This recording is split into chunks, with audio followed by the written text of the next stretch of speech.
Republican Congressman Duncan Hunter has thrown his wife under the bus, and it's pretty funny to watch. Now, before I get to that, I have to give you some backstory here. So, this video could essentially be two different videos, because I'm also going to talk about Duncan Hunter's opponent in the upcoming election.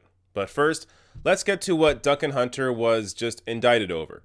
So, he he was indicted over an insane misuse of campaign funds, including a family trip to Italy that cost $14,000, a family trip to Hawaii, Costco items, In-N-Out burgers, which totaled $3,300, a pet rabbit airline ticket for $600, and a gourmet steak and 30 tequila shots.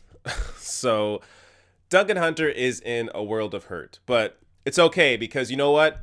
His wife did it. And I'm not joking. That's what he's claiming. So here's a CNN tweet. Indicted Representative Duncan Hunter seemed to shift any blame onto his wife, Margaret, for alleged campaign fund abuses, saying she was the only one handling his finances. Okay, now let me show you the first clip here. So I promise you the second clip, he will be talking about his wife. This first clip, though, I have to address it. This is him on Fox News defending himself. Yeah. I think that, people understand that there are campaign expenses, that you guys spend a lot of time fundraising, and that a lot of those fall into that category. But I got to ask you about some of the specifics of these. And some of them came from complaints from your own treasurer, and I think your chief of staff as well. So did you call your wife and say that you wanted to buy a pair of Hawaii shorts, but you didn't have money? And she said that you should buy the shorts at the pro shop so that you could falsely describe that purchase as some golf balls for wounded warriors? Yeah, Did that happen? I don't know what, I don't remember that, but I would never do that. I've never used any money, any campaign money to do anything, to buy myself anything, then slough it off for anybody else. I've never done that, Martha.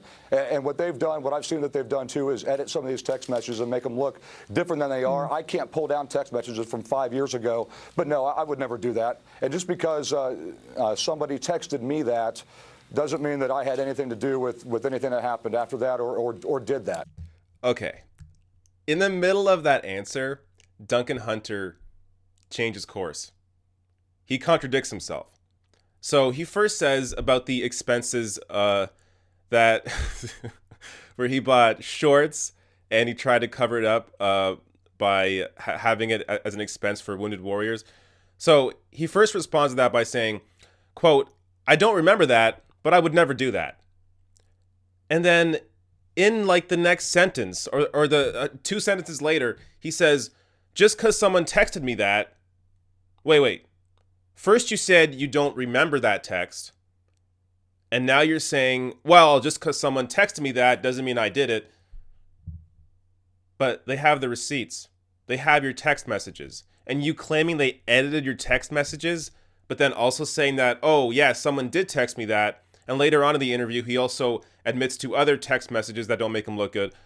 So, what? They're selectively editing text messages? I mean, let's not even get into that debate because we know he's full of shit. This guy is just a complete liar. But now, let's get to the best part of this where he essentially just blames his wife. Well, you also said yesterday that your wife handled a lot of the family expenses and the campaign finances.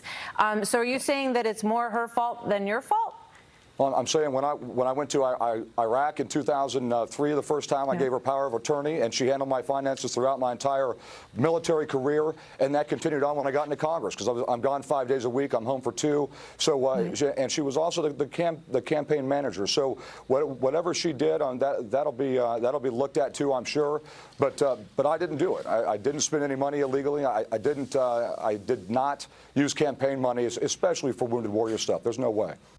This guy's a piece of work. Now, I should be clear that both him and his wife have been indicted, so she is likely also culpable for these expenses, this misuse of campaign funds. But, I mean, come on.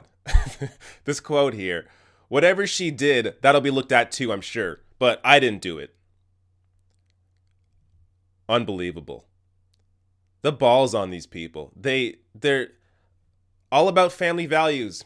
The Republican Party, all about family values. But then if you get in legal trouble, oh, what are you talking? My wife, it's all her fault. It's just incredible. I I'm I'm constantly amazed at how far these people will go to cover their own asses.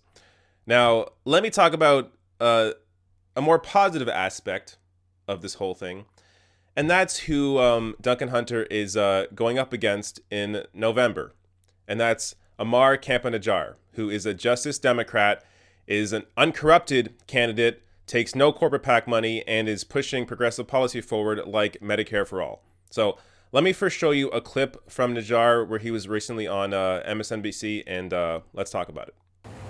Where do you stand on the current Democratic leadership in Washington? Would you support Nancy Pelosi to lead the Democrats if you're elected? Honestly, no. I think we need new leadership. Just like Congressman Seth Melton said, we need a new generation of leadership. So having President Obama's endorsement is great, but this is not me reliving the Obama years. I'm trying to move forward and move past that and go into the future. And ironically, that is exactly what President Obama wants us to do. He said, look, if you could come up with a deal that's better than the ACA, he'll be the first one to support it. So I think we should expand Medicare for all and find out a responsible financial structure to make that happen. If we can't get that to work and we can't find bipartisanship, let's expand Medicare for those who are 50 and older and lower the rates for everybody, just like Bernie Sanders proposed if we can't get Medicare for all. There's a whole lot of ideas. What we lack in Washington is not political ideas, it's political will, because there's a lot of people in Congress who are beholden to special interests and not the interests of everyday voters. That's going to change this year. Beautiful.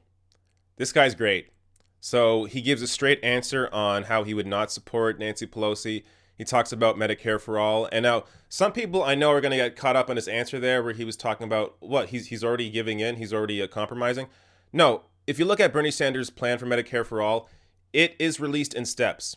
So he says there we would begin with 50 people who are 50 and older getting Medicare for all, and then it would expand to younger ages. So that's simply how it would be rolled out. So it's likely not going to be rolled out to everyone at first, but it would be rolled out in stages, and that's fine. And he details that there. Now, the other, I think most importantly, he talks about how people in Washington are corrupted and how he is not corrupt. He does not take corporate PAC money. He pushes these progressive policies forward, and he's able to do that because he's not bought by special interests. So you have somebody here who isn't just a typical, standard moderate or corporate Democrat, but somebody that is actually fighting for people. And he is up against the absolute worst possible candidate, Duncan Hunter, who I don't know if I mentioned at the beginning of this video, but Duncan Hunter got his seat from his dad. He inherited his seat from his dad. So this is a guy that has had every advantage in the world. And even with that, he still broke campaign finance laws, spent campaign money on personal expenses like a trip and burgers.